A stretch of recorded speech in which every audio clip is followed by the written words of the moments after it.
What's going on, guys? Want to do a quick little video just kind of going over this tool set I'm putting together. Now, I was at a auto show the other day and I noticed that Jeep has this really cool OEM tool set that's for the trail, and it includes all the tools that you will need if something happens to your Jeep on the trail. It's got wrenches, sockets, it's got pliers, screwdrivers, all that sort of stuff that you're gonna need. And I figured that'd be really cool to buy. The only thing is it's close to $400, which is a lot of money. And I've been collecting tools since high school now, so I've gotten a pretty decent collection. A lot of old tools from Harbor Freight, and just, tools you've inherited over the years from family members. So I figured it'd just be better to just make my own. So let's start with the toolbox. I've had this one since high school. I believe I got it at a yard sale. I don't even know the brand of it. It's just this basic red toolbox that I've had forever. And it's pretty spacious and portable. Comes with a little handle, these little latches. So I figured this is going to be perfect. So we'll start with that. Next, we got some sockets. I've had these ones, a set, this one, and this one since high school as well. And they're all three of them, I believe, are from Harbor Freight, except for the Craftsman's ones down there. And the only thing is I'm missing the 11, so I gotta figure out how I'm gonna get that one. These ones are 3/8 drive, 3/8 drives as well, and these ones are 1/4. So that should overlap pretty much any socket I'll need on the Jeep or anyone else's car. As for these rails, these socket rails, these ones are from Harbor Freight too, and they're pretty affordable. I think they're only like $3 each. And they have 1/2 inch, 3/8, and 1/4. So you should be able to get any one you want, and you can even mix and match. Like these ones right here are for 3/8, these are for 1/4, and this 19mm socket, this impact one's obviously 1/2 inch. So I just need to go back and get another rail so I can get some 1/2 inch ones on there and kind of make a pretty much a mixed up rail socket. So as for the sockets, I think I'm good. I don't really need anything else from there, but we're still gonna double check just to make sure. Next, we got some ratchets. We got a 1/2 inch drive ratchet, a couple Pittsburgh ones for 3/8, and then we got a little 1/4 Husky ratchet. And again, these aren't tools that I really use every day. I've replaced these over the years, but these are ones I used to use in high school. And then, you eventually replace them with better quality tools. Just kind of how it goes, right? Next is this little Hyper Tough hammer I've had for a bit. I could probably use a bigger one, but this one works for right now. So various screwdrivers, some Phillips flatheads, just random screwdrivers you collect over the years. Next is this little multi-tool. It's got hex bits, it's got a little wrench, some sockets. Just kind of something you can throw in there just to use in a pinch. We got some long nose pliers there. Next, we got some stubby SAE wrenches. Obviously can be used in multiple applications, which is kind of annoying because I have to carry both metric and standard sockets and wrenches because the TJ Jeep has both, which I think is kind of annoying. But whatever, we're trying to make, a toolkit that can fix most jobs, not just Jeeps, Toyotas, Fords, whatever. Next, got some electrical tape, obviously that can come in handy. Probably some duct tape too, so I'll throw that in there. Got some vices, and we got this little adjustable wrench. Obviously something you're not going to want to lean on, but that can definitely help. Next, we got this little Makita driver. So you can put some bits in there. You can have a Phillips, a flathead, socket driver, all that fun stuff.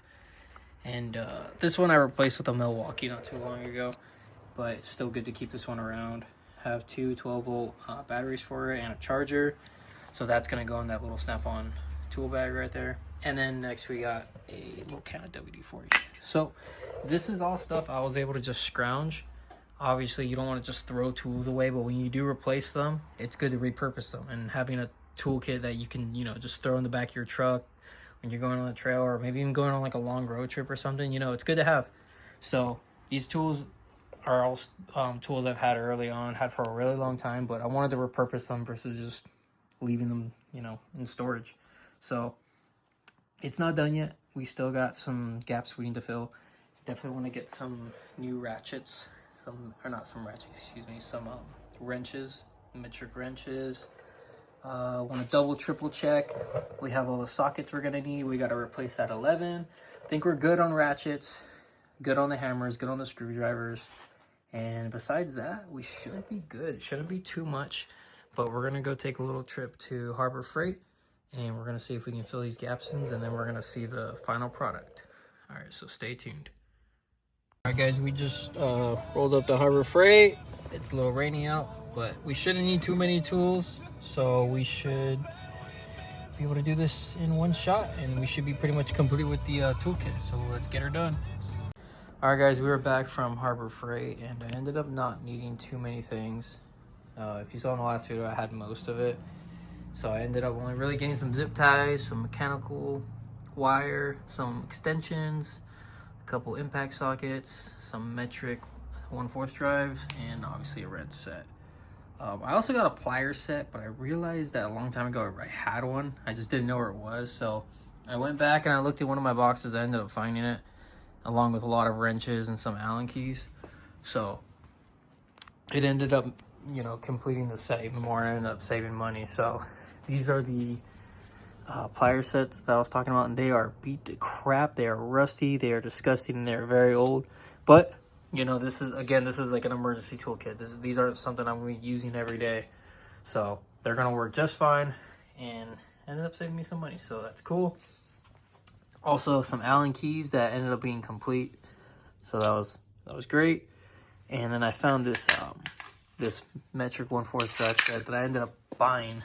Forgot I had this, but problem is we're missing 3 sizes, and this one's complete. So I thought about returning this one and just, you know, replacing these ones with some like cheap ones online, but the cheapest I can find for like one socket was $5, and this was only 10. So if I replace 2 of these sockets, it's already, you know, redundant because I already have a full set, and it was only $10. So I ended up just keeping this one, and I'm going to lean on this one, and if I lose one, break one, whatever, I have these ones as backup. So that's what we're going to do. But besides that, it looks pretty complete. The only thing I really need now is like a torque set of some sort, because I know Jeeps do have torques, and you know, you want to make it complete. So we're going to get on that soon, but it's probably not going to be in this video, so just take my word for it. Screwdrivers were pretty set. We got pretty much everyone we need. Breaker bar, the vice grips, the crescent wrenches, pretty much every socket. And then, yeah, that's pretty much it. So now we're going to put it all together and see how it looks. All right, guys, so here is the completed project. Same thing, we got the little toolbox here with mostly the sockets and ratchets towards the bottom. Canon WD-40. Gotta say, the organization, I was pretty proud of how it came out. We got the deep, shallow for metric and SAE. Got the impact, and then we got the 1/4 drive. And then next we have the rail, which is kind of the miscellaneous, you know, the extra sockets, spark plug socket, and it's 19mm, which came from this set, but kind of overflowed, and a couple overflows from the shallow sockets as well. We got 2 3/8 drive ratchets, lots of extensions, some 1/2 inch extensions and 3/8, and then we got the 1/4 drive in there somewhere. It's in there. Next, a lot of the hand tools. I'm not really gonna go over these ones, but we got the Allen keys, screwdrivers, pliers, all that stuff. The pliers are pretty badly rusted, but I put some WD-40 on there and kind of wiggle them around, so they should be fine. So that's that for this toolbox. This is pretty solid. Closes up nice. We got the latches too. Awesome. And then next we have this this little tool bag here with the Makita I went over. And then next we got the zip ties. Got some large ones, some medium-sized ones. Got some shop rags so we can check oil levels and stuff like that. Got a little utility knife. Should probably put some more razors on there, but got that for now. The wrench set. Obviously it's too big to go in that little toolbox, so it's gonna go in the bag. Mechanical wire, and last but not least, we got some electrical tape and some duct tape. So that's gonna go all in there, and that's pretty much it, guys. Again, just wanted to make a quick little easy, you know, toolkit that you can take anywhere. I thought the Jeep one was really cool. It's a good idea, but I think for a lot less money, you can make one that's a lot better and more capable. So that's what we did. Yeah, definitely not going to be as, you know, compact as theirs, but I mean, it's really not going to take up that much space in the long run, so it's pretty good.